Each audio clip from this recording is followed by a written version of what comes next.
नमस्कार. मी शिवाजी भीमराव शिंदे, राहणार राहणं, मुक्काम पोस्ट तालुका मान जिल्हा सातारा.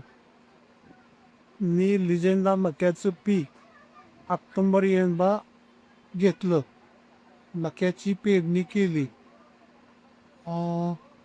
मक्याला सुरुवातीला ऊनपती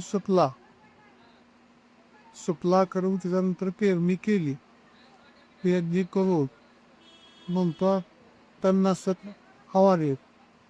तणनाशक फवारल्यानंतर युरियाची फवारणी केली. युरियाची फवारणी केल्यानंतर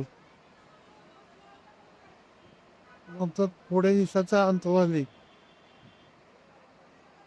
पाण्यातून युरिया आणि इतर साहित्य औषधे आणि मला त्यातून आता उत्पन्न सर्वसाधारण 35 ते 36 क्विंटलच्या दरम्यान मिळाल. आता तुमचे क्षेत्र किती होतं? 36 क्विंटल उत्पन्न निघलं. तर 35 गुंठ होतं. 35 गुंठ्यात तुम्हाला 36 किलो उत्पन्न निघलं. बरोबर. लिजेंड रोज कशी वाटली मका तुम्हाला? रिझल्ट अतिशय सुंदर आणि पुरेक वाटत.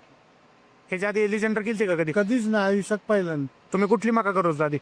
त्याच्या अगोदर तुमचे 8 तासात चेक कवा 37-45 38-45 याच्यापेक्षा मला हे बरं वाटतं. मका चांगली वाटली आणि रोग राहिला कमी. रोग कमी आहे, रोग कमी, प्रतिकार क्षमता चांगली. प्रतिकारक क्षमता चांगली. बरोबर, चालतं. धन्यवाद. धन्यवाद.